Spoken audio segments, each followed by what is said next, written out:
श्री गणेशाय नमः। श्री सरस्वत्यै नमः। श्री सद्गुरुभ्यो भगवान् देवराहाय नमः। हरे राम राम राम हरे हरे, हरे कृष्ण कृष्ण कृष्ण हरे हरे। मंगल करनी कलिमल हरनी तुलसी कथा रघुनाथ की। यत्र रामो भयं नात्र नास्ति तत्र पराभव। जहाँ भगवान राम है वहाँ कोई डर नहीं, कोई भय नहीं, आदमी अभय रहता है और उसकी कभी पराजय नहीं होती, वो सदैव विजयी होता है। यह वाल्मीकि रामायण बताती है। आइए आज आपको मैं कर्मों की गति के विषय में बताता हूँ कि कर्म क्या है। कुछ लोग इस संसार में बहुत ही दुखमय जीवन व्यतीत करते हैं और कुछ बहुत सुखमय जीवन व्यतीत करते हैं। कुछ बड़े रईस घरानों में पैदा होते हैं और कुछ चांडालों में पैदा होते हैं। इसका कारण क्या है? कुछ लोग इसके लिए भगवान को दोषी देते हैं। बिल्कुल नहीं, इसमें भगवान का कोई दोष नहीं है। भगवान राम हमारे माता पिता गुरु सर्वस्व है, वो सबके लिए बराबर है। He never discriminate to anybody. There is no discrimination in the dictionary of Lord Ram. हम सब उनके लिए बराबर हैं। तो क्यों कुछ लोग बहुत दुख सहते हैं और कुछ लोग आराम से, आनंद से, सुख में जीवन व्यतीत करते हैं? इसका एकमात्र कारण है हमारा कर्म। तो ये कर्म क्या है? कर्म की 3 गतियां हैं। पहला है क्रियमाण।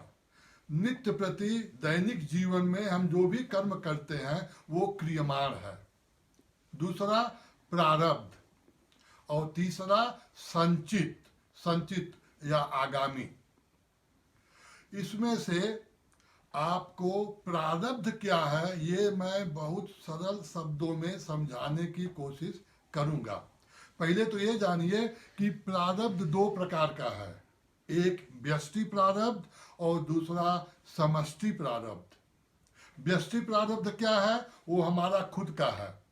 जैसे लक्ष्मण गीता में लक्ष्मण जी कहते हैं, काहु न को सुख दुख कर दाता, निज कित कर्म भोग सब भ्राता। ये व्यष्टि प्रारब्ध है, हमारा खुद का। तो समष्टि प्रारब्ध क्या है? समष्टि प्रारब्ध ये पूरे विश्व के ऊपर लागू होता है। ये दैवी है, ये प्रकृति का है, ये भगवान का रचा हुआ है और इसका फल सबको भोगना पड़ता है, चाहे उसने वैसा कुछ कर्म किया हो या नहीं। यही समष्टि प्रारब्ध है। इसका उदाहरण देखिए, तूफान आ गया, बाढ़ आ गई, सुनामी आ गई और आजकल जो कोरोना आया है, हमने कोरोना को नहीं बुलाया था, किसी और ने किया और आज पूरा विश्व इस कोरोना के कारण सफर कर रहा है। पूरा विश्व दुखी है, त्राही त्राही पूरे विश्व में है। यही है समष्टि प्रारब्ध। हमें वापस आना है, व्यष्टि प्रारब्ध क्या है इसके विषय में। ये मैं आपको बड़े सिंपल शब्दों में समझाने की कोशिश करता हूं, समझिए। आप नौकरी करते हैं, व्यापार करते हैं, आपको पैसे मिलते हैं, कुछ पैसा अपने पास रखते हैं और कुछ ले जा करके बैंक में जमा करते हैं। तो जो कुछ पैसा अपने पास नित्य के खर्चे के लिए रखते हैं वो हो गया आपका क्रीमार। जो बैंक में रखे हैं वो हो गया संचित। और जब ये पैसा खत्म हो गया बैंक में जाके दूसरा ले आते हैं, वही आपका प्रारब्ध है। तो ये जो हमारे प्रारब्ध के कर्म है, ये इस जीवन के, पिछले जीवन के, पता नहीं कौन कौन से जीवन के ये कर्म है जो संचित होते हैं। कर्मों की का फल और भी है, उसको समझिए कि जो हम कर्म करते हैं कुछ का फल हमें तुरंत मिलता है, कुछ का फल कुछ समय के बाद मिलता है, और कुछ कर्म होते हैं वो जन्म जन्मांतर के बाद अपना फल देते हैं। यही है प्रारब्ध। जो भी दुखी है, जो भी सुखी है, वह अपने प्रारब्ध के ही कारण है और किसी के कारण नहीं। आइए इस बात को हम गोस्वामी तुलसीदास जी के शब्दों में रामचरितमानस में देखते हैं। तो आइए हम रामचरितमानस में देखते हैं गोस्वामी तुलसीदास जी महाराज कर्म के विषय में क्या कहते हैं। इस प्रारब्ध को देख करके, सुन करके, क्या हमें कर्म बंद कर देना चाहिए, कर्म नहीं करना चाहिए, कर्महीन होना चाहिए? तो इसका उत्तर है नहीं।